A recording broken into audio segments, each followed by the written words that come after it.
year, notably as a superfood. A lot of people are talking about it, notably in press, as you can see it now. However, there is a hidden side of seaweed that we don't know about, as most of its use in food applications is as an ingredient, whether it's emulsifier, thickeners, or more. And it's most probably that you've been using it and eating it in a daily basis without really knowing it. So today the goal is to really discover how seaweed can be used in food and what are the challenges and how we can move forward and make this a very viable business. So the first question I have for the panelists is, can you give me a bit more information of how you use seaweed as a food source within your own businesses? Fiona, you want to start? Yep. Hello, everybody. My name is Fiona Houston. I'm the founder and CEO of Mara Seaweed. This is one of our products. We are a food company, a vertically integrated food brand based in Scotland. And we are using seaweed as a food that we sell as an ingredient and as a seasoning into food service, into retail, and into manufacturers as an ingredient in their products. How we're using the seaweed in our products for three reasons, really. One, for flavor. It's got the highest level of umami of any food, which is very important in menu development. Nutrition, for the minerals, which are key, especially in Western diets, where most 2/3 of Western women are not getting enough iodine in their diet. And then also for health, for salt reduction. The salts in seaweed can be used to reduce your level of sodium salt that you use, for fiber and for protein. Our current, and then another key one, which we're seeing more and more of, is our customers are really looking at making a choice on sustainability when they're looking at buying seaweed. So as I said, our current products are sold as seasonings and ingredients. We do a lot of work with development chefs, with technical managers, product developers, to design menus using seaweed. Our products were actually used recently on the menu at COP26, which shows you how key it is becoming within menu development. We're encouraging it for use with seafood as an Asian ingredient. In Western diet, there's more and more interest in the Asian fusion menus, or a lot of people are now eating Asian food that they didn't before, of which seaweed is obviously a key component. I mean, our focus is on natural whole ingredients. We don't extract the products. And we value add our seaweed by drying it, milling it, smoking it, blending it, powdering it, and making it into other products where the seaweed is a star ingredient. Like we have a seaweed butter, for example, which sells well with seafood, for example. So that's how we use it. No, that's pretty good already. And I tasted that seaweed butter and it was amazing. Mounir, how about you now? Hello. Mounir Boulkout. I'm CEO of Selt Marine Group. We farm seaweeds in 3 places in the world today. In Zanzibar, where we have 200 hectares. We have also farm in Mozambique, where we have 1,000 hectares, and in Tunisia, where we have 80 hectares. Also, we process our own seaweed today. It's a red seaweed to produce a texturing agent that they call agar-agar, carrageenan, and also seaweed fiber, seaweed powder. That is the new clean labeling product that we have developed a few years ago, and that we sell in 17 countries in all around the world. Today, our focus is controlling the seaweeds, controlling the raw material production. That is our key, and also organic seaweed, because the next steps for the seaweed is ensuring that it's healthy. Like Fiona talked, it's a main focus now for the consumer, that what they eat, it's good for their health, and that's why Selt make the seaweed farming in the sea where the heavy metals is good, where there are no pesticide or very low, to give the right product and a good product for the consumer and for the industrial to use it. That is the key for Selt, and we are focused on that during last 25 years now. Absolutely. The health and the quality of the seaweed is really vital, especially for these kind of applications. How about you, Trond? You have a much larger business to talk about. Sure. So, hello, I'm Trond Helgerud, a seaweed R&D leader in now what is called IFF Norway. And our base business is really production of alginate and carrageenan, so extracts from brown and red seaweed. And we are sourcing seaweeds from more or less all over the world. We need a lot of different seaweeds to produce the products with the right properties. And I guess most of you know alginate and carrageenan, but those two products are used in a wide variety of, let's say, applications. Definitely as stabilizers, texturizers, gelling agents in foods, but also in other applications like pharmaceutical, biomedical, and industrial applications. So we're covering a broad range of different type of products, and all of those are extracted from brown and red seaweeds. So our business is definitely the extracts and not the seaweeds as such going into food. We are seeing some very interesting developments now. Increased interests in other types of extracts from the brown and red seaweeds, not only the alginate and carrageenan, but things like fucoidan, things like the cellulose part, the proteins. So that's definitely something to look into. So the clean label trend is also coming to us, and I think we may go into that later. But I can mention that we have recently launched a new product in the US, a minimally processed red seaweed called Seaflower, which is a stabilizer, a clean label stabilizer for plant-based beverages. So there is a lot of interesting things going on in the seaweed world these days. Thank you, Trond. And could you give some examples? Because you said, so for example, carrageenan and alginates are present in a lot of ingredients around the food sector. Could you give a few examples, for example, that you have, for example, at IFF? So alginate is, and I mean applications with alginate and carrageenans. Yes, I mean, so alginate is going into fruit fillings, bake stable, bakery creams, into let's say a lot of different or as a binding agent in like pimiento and what do you call it, onion rings. A lot of things like that bakery products. Carrageenan is more like a stabilizer, very much used in the pharmaceutical, in the dairy area, dairy applications, stabilization of beverages there, flans, puddings, desserts. Both products can be used in ice creams as stabilizers. So it's really a wide variety of different applications. Absolutely.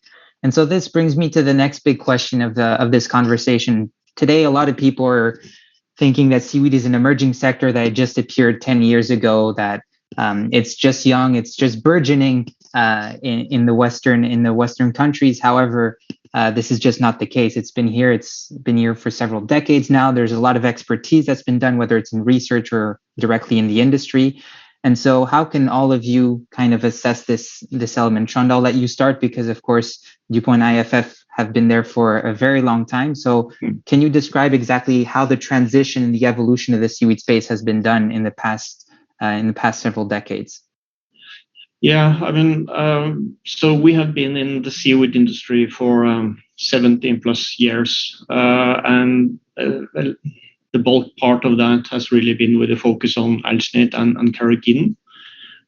We have seen a lot of change in that industry over the years, and I think there's actually more and more change. But in terms of history, I think we have seen a drive and a move of the industry from west to east. There used to be a lot of seaweed-based industry, alginate, carrageenan, agar, in the US, in Europe, and a lot of the production capacity has actually moved to countries like China.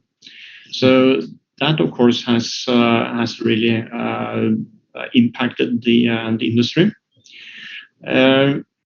But what we see now with the increased focus on marine resources, utilization of marine resources, and I think an increasing understanding that more of our foods need to come from marine resources, I think the focus will change. It will be more going towards the whole seaweed. How can we make our ingredients with less processing, make them more clean label, and really include more of the good stuff from the seaweeds into our ingredients? Absolutely. But that's the short version of the history. Yeah, of course it's much more complicated, but we have to condense everything. And so Mounir, from your perspective, so as you know, so you're focused on Africa, notably initially on the Northern African area. How have you seen the evolution? Because of course there's countries like Morocco that have been in the seaweed space for a little while now. How can you see this evolution coming from the past 20 years, for example?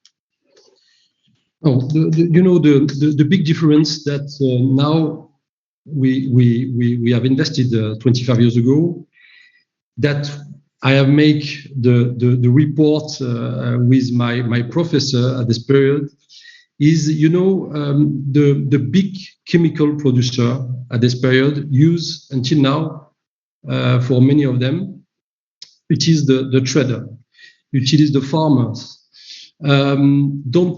Don't be responsibility for the ocean and sea, and this unresponsibility cause many damage in our field, in our seaweed processor from the beginning. And that we have seen that in Indonesia, in Philippines, in China, that today the sea and ocean are in the bad situation.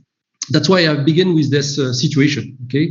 And I wouldn't like to follow in the same field. It's better to let like that, because when you are processing seaweed, you buy seaweed like any product, and the supply chain is easy. You buy from the trader and you follow the same situation. No, I would like to engage myself and engage my company from the beginning to make different.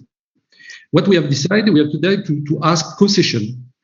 As a seaweed processor, we have asked a concession, and we have begun to take workers until to make farmers and to pay kilo by people, to change the mentality, to change the philosophy, because you have to understand one thing, that when today you buy this product, it's very easy for the seaweed processor. Sorry. It's very easy because they don't take this responsibility. Sorry, I have to take a little water. Go ahead. To take this responsibility is to begin to take workers and also change the production, the style of production. The style of production is you make tie-tie. This tie-tie is plastic that you put in the ocean and the sea. We have removed them. We have changed the production for the big red seaweed, that is Euchema and Gracilaria, in our farms. And that is a little change. You don't know, but the impact in the ocean and the sea is huge because you change the model. You give to the people money all the years. And when you have a disaster in the sea or illness in the seaweed, you take your own responsibility. And this own responsibility we have took from the beginning, 25 years ago. And that's why we have a pioneer on that. Not only us, there is some company now that take this responsibility, the big one also, that they change their mentality for the big to ensure that the production of the seaweeds was good for the ocean and for the sea. And that is one of the big responsibility that we have, like a seaweed processor, to do it. And that change is like Trond tell, they have begun 70 years ago. 50 years ago, with the mentality is totally different, and now we have seen the big change on that about their responsibility with the people, with the community that they work in the sea and the ocean for the seaweed farming. That is a big change. Mm-hmm.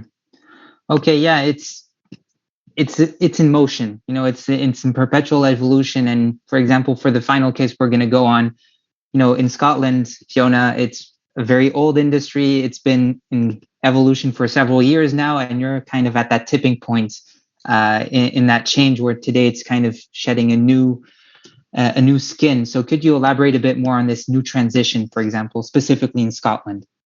Yeah, it's been very, very interesting because obviously a huge ancient tradition in Scotland and the British Isles in general, Ireland as well, of seaweed being a vital part of the community of coastal communities where they use seaweed not only for food but also as a vital fertilizer for marginal land, allow it to grow things in the Western Isles and stuff. And obviously that evolved into also a seaweed industry which kind of went boom and bust, where we were using the seaweed for very low value products.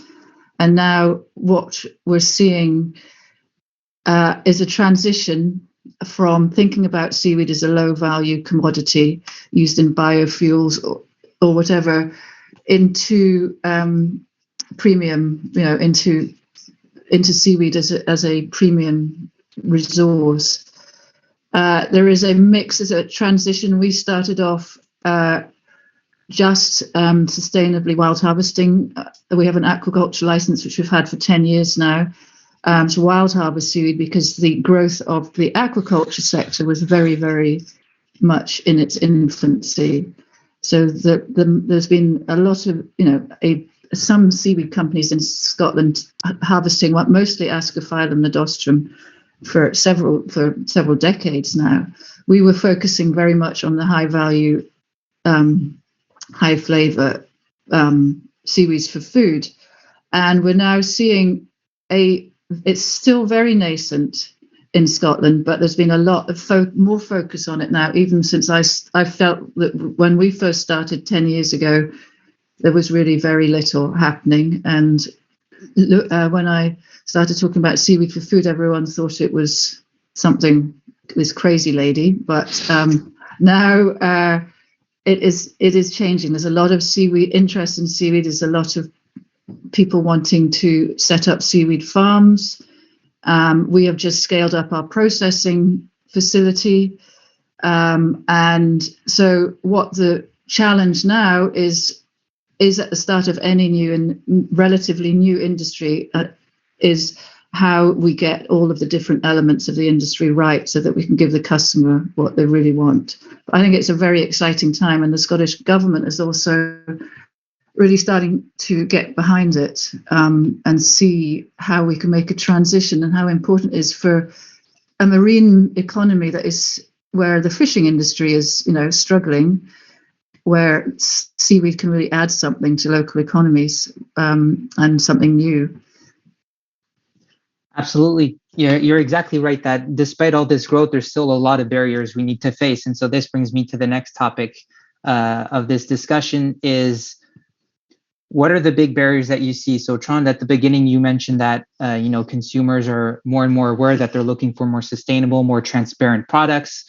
Mounir, in the previous panel, you also mentioned the e-numbers, with the fact that there's very little transparency in showing exactly where the seaweed is and just hiding it with the other e-numbers, which is quite problematic in promoting the health benefits that seaweed ingredients can offer. So can you all elaborate a bit more on this? We can start, for example, with Mounir, if you want to start. Yes, Antoine, definitively the main problem for us is because Trond and all of us know that the main difficulty is that the end consumer know that they use today natural ingredients and the labeling for European is through the e-numbers, and that is our main focus and main problem, because we see that in their industrial dairy or the meat or bakery, they would like to make raw formulation, change the formulation without the numbers, and that is a bad impact about the seaweed farming and processing seaweed definitively. And that the consumer at the beginning wants to have a better product, natural product, and they don't know that he fights against that because there is an EU regulation. Also, some company that they bring bad information about this natural ingredient that they are agar-agar, carrageenan, alginate, that is a polysaccharide sulfated with now we know with many advantage in the health and against virus and bacteria. We see that every day, many publications on that for the people that is aware, and it's not productive for us definitively. That's why this EU regulation and also all of them through your event, Antoine, thanks to you, we can inform the public to know that, to know better about this seaweed processing, and like Trond tell, and also there is also improving about the seaweed processing that we go to more native molecule, because there is a native molecule inside. We talk about the native because we want to take this extract of the seaweed, this polysaccharide sulfated, more native, that it could be more productive for the health and for the consumer at the end. That's why we are on this way, because for Selt we don't use any bleaching agent. We bleach by the sun. That's why we are in Tunisia for that. We remove many pollution. We don't use alcoholic precipitation from the beginning, and that's why all this value bring more nutritive product at the end, and that is the way that we have begun 25 years ago, and we are very happy that now the big company follow us on this way and this trend. It's very good to hear that. Absolutely. And so Trond, being one of those big companies, how does IFF move in this direction and try to tackle all these challenges, whether it's the e-numbers, whether it's the regulations? That's a good question, and I think first of all, we see big differences here between different parts of the world. In Asia, seaweed is already part of the let's say day-to-day diet for many people, and at the same time, it's kind of a complicated regulatory world or part of the world, because there is different regulatory regimes in each country. In the US, it's more open, and with the GRAS system established by FDA, if you have sufficient documentation, it's I would say relatively easy to bring new products to market, although it's not straightforward. But I think the big barriers on the regulatory side is really in Europe with EFSA. So I don't think EFSA right now are let's say appreciating what Mounir mentioned about non-modified components and more, let's say, native components, the value of those, and the whole drive in the market for clean label products. But I think talking about seaweed in general, I think when regulatory is one hurdle that we need to be aware of. But it's doable to get through that through investments and a lot of work and documentation. The other part is really the market and the consumer perception. of course, like Mounir mentioned, there is some people out there who are trying to spread misinformation, wrong information about seaweed components, and we need to fight against that and try to spread the correct information and the facts. But there is also a bigger picture around consuming seaweeds as part of the food. People in Europe, people in the US are not really, in general, I know this, are not used to eat seaweed and seaweed components. So they really don't know what it is, what the seaweed components are, what are the benefits. So there is a lot of information needed there to overcome that and to make people understand the value, the nutritional value of seaweed and the components. Absolutely. And so this brings me to Fiona. So Fiona, you're already marketing several products in the UK. How have you seen these barriers actually to push the seaweed products in the market? What challenges and barriers do you see in pushing seaweed products on the market today? I think it's becoming easier as people are getting more and more, consumers are accepting it more, but it's still marketing. There's not enough money in the world at the moment, especially not for small companies coming into the market to market to the consumer what the benefits are. So that's, there's a lot more needing to be done on the consumer, the user end, on acceptability, using marketing techniques, using ambassadors, using influencers. There's a lot more work to be done on that. And I think removing, as Trond said, there's a lot of bad misinformation out there.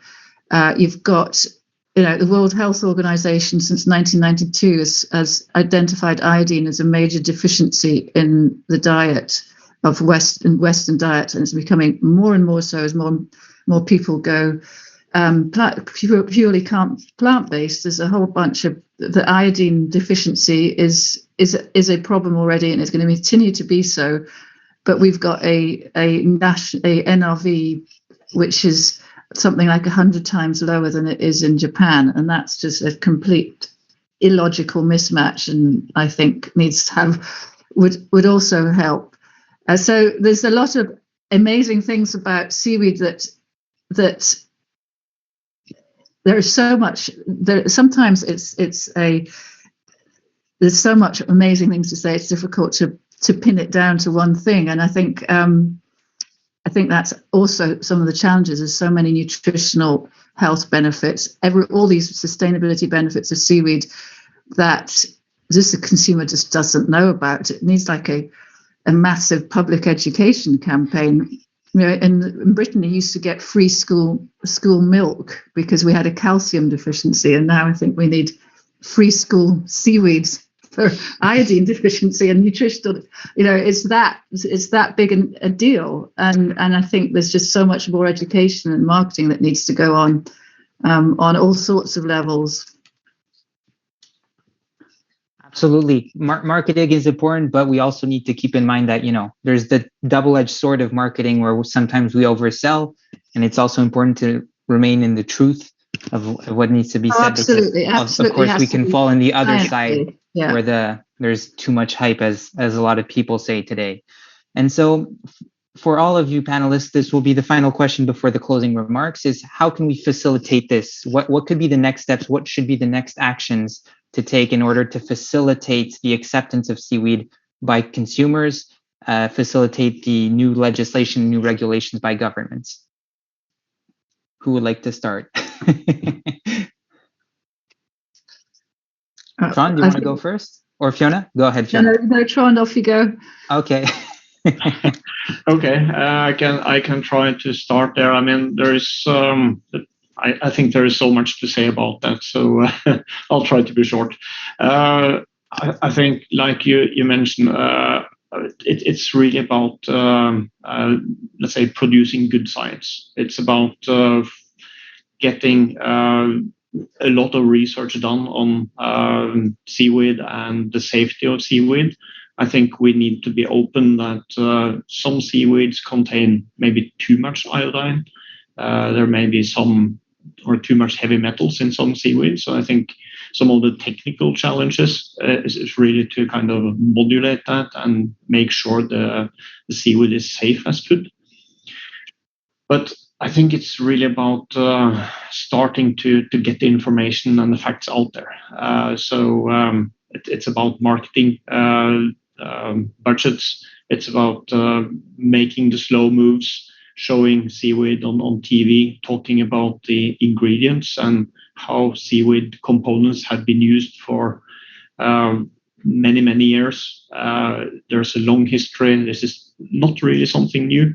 It's just about, trying to find new sources of seaweed and also partner up with chefs to really show that it's not just a hype. It's something that we need to have in our food in the future to really cover the need for food in the world. Exactly. Fiona, you want to? I think I'll probably reiterate some of what Trond said. Yes, I think there's a lot more science needs to be done especially on the food side. Some more studies that showing, evidence base of the nutritional benefits for people. And a little bit of a bugbear of mine is making sure that science doesn't stay locked away and gets communicated into the industry and into the wider public, because there's a lot of good science already out there, and it takes the people like on this panel and a lot of the people in the participants that we're going to be the ones that take that science and commercialize it and make it happen in the marketplace. And it would help, I think, the more we can talk about seaweed and in any public venue that we can, whether it's television or in schools or whatever, the better, because it's the next generation coming through that are really, really excited about natural sustainable ingredients, and they're going to be the ones that are really, really taking these products and making a difference with them. Absolutely. And so, for example, Mounir, you have children. So, what's your take on that? How can you encourage them to follow this new seaweed trend, the seaweed life, if we can say?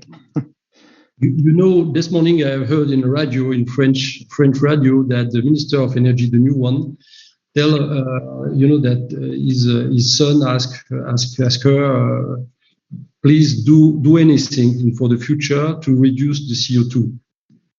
We have the best one. We have the best one with the seaweed farming. We don't know how much exactly, because all the specialists are not for the moment agreed about the amount. But what we can tell you that the volume that we can capture with the seaweed farming is huge, and we have to remember one thing, that at the beginning of the earth there is seaweed, and seaweeds bring all the elements that it would be impossible to live for our human to become like we are. It's thanks to the seaweeds. And that we have to remember all of that. And that's why we have to understand also that in the seaweed we have all. Why? Because every day, they fight against sun, they fight against waves, they against bacteria, virus, and all this element to fight that is become metabolite, that if we know better and better, like Fiona talk, like Trond talk, is something that is very good for our health. That's why we have to give this information to the public, to the industry first. The industry have to do their job well, definitively, and to give information, thanks to the seventh, but not all, to bring information that at the end people know what they eat, and that is very important. Absolutely. So that was almost like a closing remark, but because we're arriving at the end, if you can all say one at a time in 30 seconds, for example, what would be the key message you would like to tell people, whether it's the general public, investors, or anyone, about food and seaweed? Fiona, if you want to start. It's very simple. Eat more seaweed. It's good for the planet, good for your health, and good for your food. Perfect, simple. Love it. Trond, you want to go? Yeah, I think we have a unique chance now. In IFF, we have a vision saying do more good. And I think this is the opportunity to do more good with seaweeds and seaweed components. I mean, we have ingredients that can help us utilize food better. That's the traditional use of alginate and carrageenan. Now we have a unique chance to develop new products, clean label products, containing more nutrition and also contributing to the overall food demand in the world. Exactly. Well said. Mounir, to close.